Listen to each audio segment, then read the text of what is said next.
और इस लक्ष्य को पूरा करने के लिए हम आए हुए यहाँ। लेकिन कहते हैं कि रास्ता सभी का बराबर होता है, लेकिन मंजिल वही प्राप्त करता है जो अपना खुद का रास्ता बनाता है। शेर बने हुए रास्ते पर नहीं चलते, सज्जन पुरुष बने हुए रास्ते पर नहीं चलते, और कामयाब लोग बने हुए रास्ते पे नहीं चलते, बल्कि अपना वो खुद का रास्ता बनाते हैं और खुद की मंजिल तय करते हैं। ऐसे में आज आपके सामने संपूर्ण व्यवस्थाएं दी गई है, संपूर्ण संसाधन दिए गए हैं। आपके अभिभावक ने, आपके गार्जियन ने अच्छी संस्था का चयन किया आपके लिए। हम पूरी शिद्दत से, पूरी ईमानदारी से आपको पढ़ाने में लगे हुए, जितना हो पाता है उतना देते हैं। लेकिन अब कमी है कहीं ना कहीं, तो मैं मानता हूं कि वो मेहनत पर, परिश्रम पर और आपके जज्बे और जुनून पर। यदि आप भी मनीषा जैसा बनना चाहते हैं, आप भी यदि कामयाब होना चाहते हैं, तो सफलता का रास्ता कोई आसान नहीं होता। सफलता तय करने के लिए, सफल बनने के लिए, लक्ष्य प्राप्त करने के लिए आपकी चाहत क्या है, ये मायने रखती है। आप उसको प्राप्त करने के लिए कितनी शिद्दत से काम करना चाहते हो, ये मायने रखते हैं। अचीवमेंट आपका कितना है, ये मायने रखता है।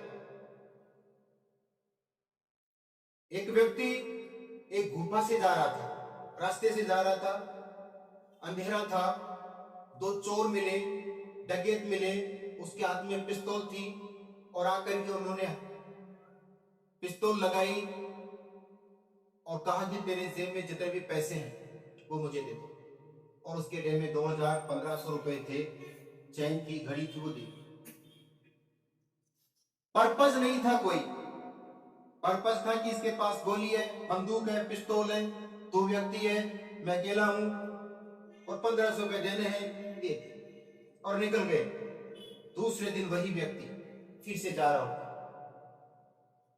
वही दो व्यक्ति वापस मिलते हैं, वही पिस्तौल उनके हाथ में। लेकिन अब आपके हाथ में, आपके साथ आपका छोटा भाई है, जो अभी 6 साल, 5 साल, 10 साल का भी नहीं हुआ। वो जाते और वो उसे छीनते और कहते हैं ये मुझे दे दो वरना गोली काट दो, गोली निकाल दूंगा। अब बताइए, अब आप उससे लड़ते हो, उससे टक्कर लेते हो, दो थे पिस्तौल हाथ में, फिर भी आप उससे मुकाबला करते हो, क्योंकि कल आपके पास लड़ने के लिए पर्पस नहीं था और आज उसे छोड़ने के लिए कोई पर्पस नहीं है। इसीलिए यदि आपने बना लिया, यदि आपने टारगेट सफल होने का पर्पस बना लिया, यदि आपने सफलता का पर्पस बना लिया, तो मैं कहता हूं कि दुनिया की कोई ताकत नहीं है कि आपको सफल होने से रोक सकती है। सफलता आपके कदम चूमेगी।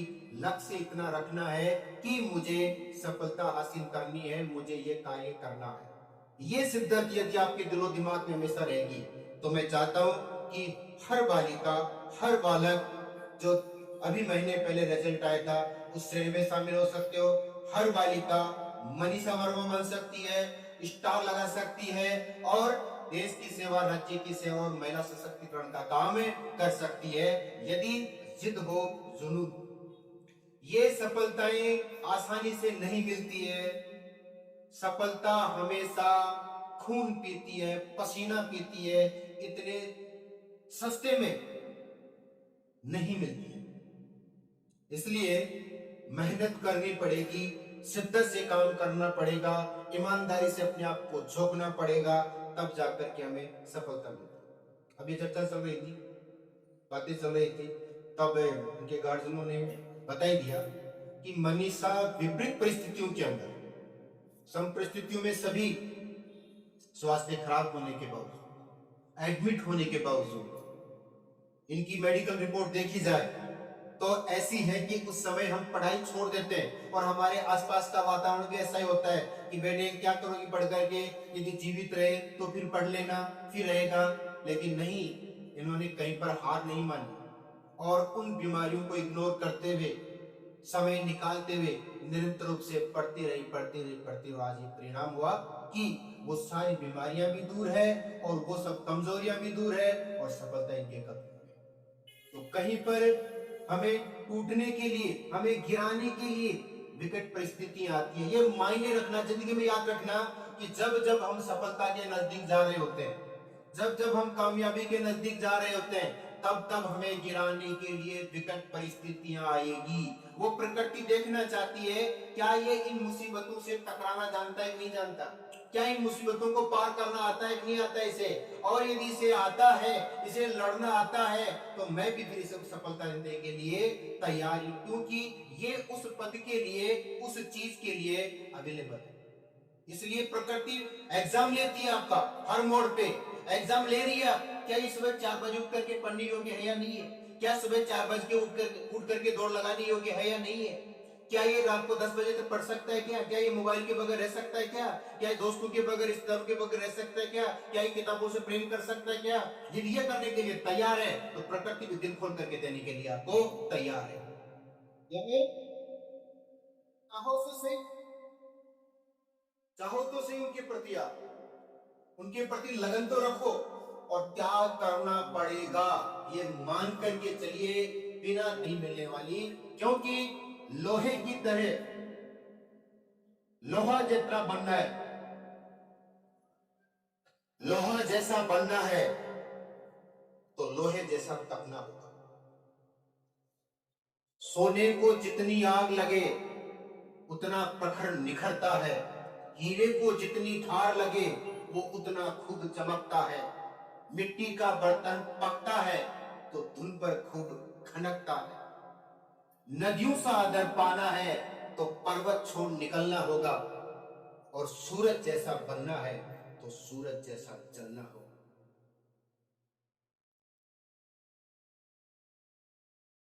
त्याग करना होगा, और यह त्याग कोई बड़ा नहीं है आपके लिए।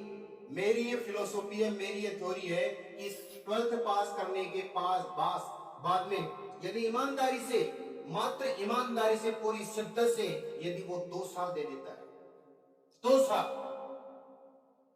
प्रकृति ने बना रखा है एक फंडामेंटल कि इतने घंटे पढ़ने वाले को ये चीज मिलेगी, इतने घंटे पढ़ने वाले को ये चीज मिलेगी, इतने घंटे पढ़ने वाले को ये चीज मिलेगी। अब आप उसे महीने में 10 घंटे, 12 घंटे, 15 घंटे पढ़ करके पूरा करना चाहते हो तो वो नहीं हो पाएगा। नियमित 2 साल ईमानदारी से यदि आप पढ़ाई के प्रति समर्पित होते हो तो इस कैटेगरी के अंदर, बीए के अंडर अंडर जो एग्जाम है उनको फाइट करना बड़ी बात नहीं है, आसानी से पास किया जा सकता है। इसलिए तो हमने देव क्लासेस लिए दावा ठोक रखा है, गारंटी दे रखी है, क्योंकि उसे विश्वास है। वरना राजस्थान का कोई भी इंस्टीट्यूट होगा, नहीं दे रखी गारंटी की वापस फीस कर देंगे हम तुम्हें, ये कंपटीशन फाइट नहीं होने पर हम तुम्हें वापस फीस कर देंगे, ऐसा एक भी एग्जाम्पल लाकर दिखा दो।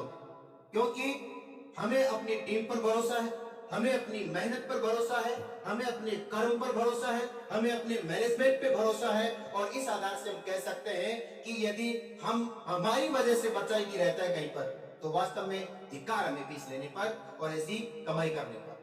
हमारा सब कुछ आपके लिए समर्पित है, लेकिन आप इसके बदले चाहिए क्या हमें? हमें आपसे चाहिए थोड़ी सी आपकी मेहनत, थोड़ी सी आपकी लगन, थोड़ा सा आपका समर्पण।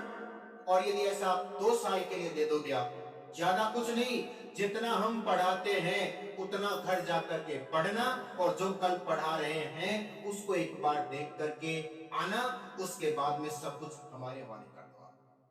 2 साल के लिए यारी दोस्ती भूल जाओ, 2 साल के लिए रिश्तेदारी भूल